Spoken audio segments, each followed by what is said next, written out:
Life moves fast, and so should the answers to your biggest questions. Welcome to Endo Batteries Quick Connect, your direct line to expert insights. Short, powerful, and right to the point. You send in the questions, I bring in the experts, and in just 5 minutes, you get the knowledge you need. No long episodes, no extra time needed. And just remember, expert opinions shared here are for general information and not for personalized medical advice. Always consult your provider for your case-specific guidance. Got a question? Send it in, and let's quickly get you the answers. I'm your host, Alana, and it's time to connect. Today's guest is someone who's truly changing the landscape of endometriosis care. Professor Gaby Moawad is a globally recognized leader in robotic surgery and endometriosis management.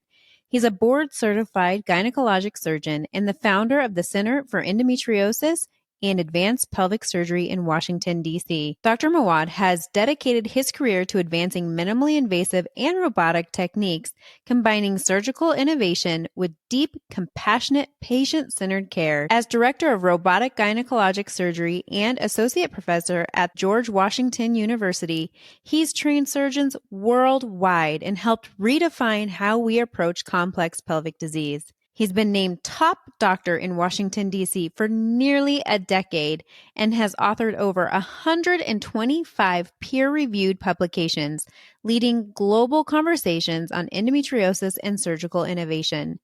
It's an honor to sit down and welcome a true pioneer and advocate for better outcomes for women everywhere. Please help me in welcoming Dr. Gaby Moawad.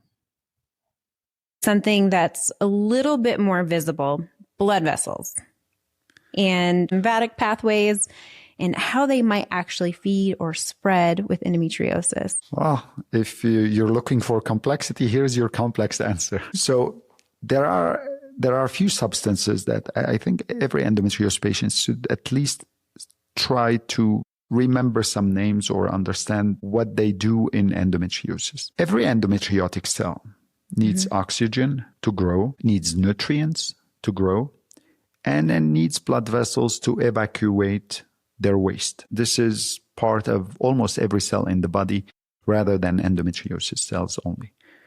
So in endometriosis cells, there are what we call VEGF, vascular endothelial growth factor, and then VEGF receptors. So there is a higher prevalence of VEGF that help producing what we call angiogenesis and vasculogenesis. Angiogenesis creating new blood vessels.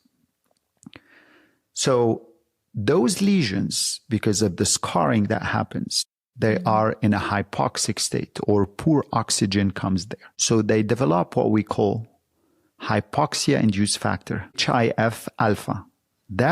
What this produces, it upregulates the receptor to attract more VEGF, to produce more blood vessels. Okay. So that HIF is a substance that says, I don't have any vessels coming to bring me oxygen, so let's bring in more of the vascular endothelial growth factor so they produce more blood vessels. Now, in addition to that, the inflammatory mediators, interleukin-8, tumor necrosis factor, they also promote inflammation and increase the VEGF in the endometriosis cells. So you can see how the circles is doing things, and the estrogen is present in high concentration in endometriosis lesions because there is the aromatase. They produce their own estrogen, the endometriosis cells.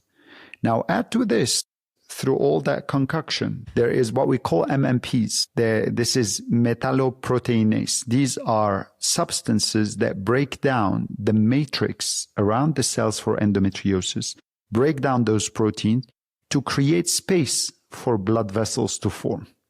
So now we see all those blood vessels have space to form, they start forming. And we can see a higher density even on imaging of endometriosis lesions. When we do the contrast on MRI, they're hypervascularized.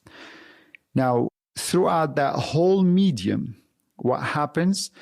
Those inflammation start promoting the bone marrow to produce EPCs, EPC endothelial progenitor cells. So these are cells that come and cheerlead the formation of vessels.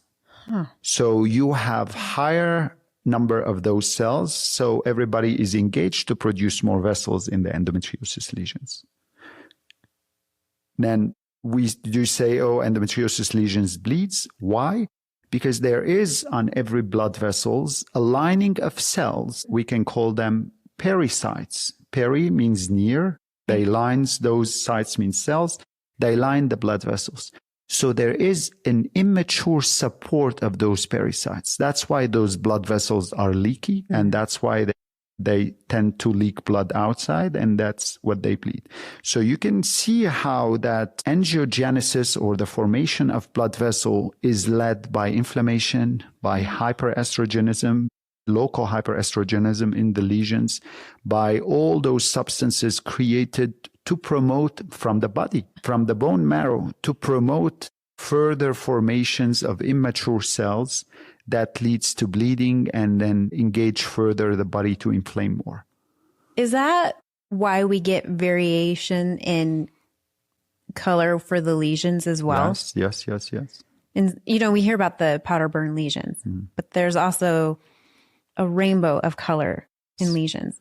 So when the blood leaks from those vessels, it is digested by the enzymes, and they're part of the metabolites of the digestion is hemosiderin, and that deposit there, and it gives the color of purple or powder burn lesion. And then you can have a different level of vascular or scarring, because whenever you produce inflammation, your body reacts to scarring. And since we have an immune dysfunction with endometriosis, so the scarring there is an overreaction to the inflammation with extensive scarring. Yeah. So it's mostly really well understood on the molecular level. And this is help us a lot in trying to figure out therapeutic approaches. So there have been trials that did target the VEGF, or anti-angiogenic therapeutic medication.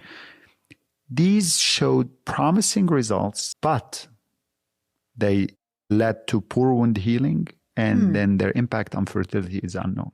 So further study may be about the delivery method of those substances, maybe direct delivery through the lesions, might help improving with minimizing the systemic side effects. So when we understand what's causing what, we can further our research to try to help through targeted therapies or cellular therapies for endometriosis. That's a wrap for this Quick Connect. I hope today's insights helped you move forward with more clarity and confidence. Do you have more questions? Keep them coming. Send them in, and I'll bring you the expert answers. You can send them in by using the link in the top of the description of this podcast episode, or by emailing contact@endobattery.com, or visiting the endobattery.com contact page. Until next time, keep feeling empowered through knowledge.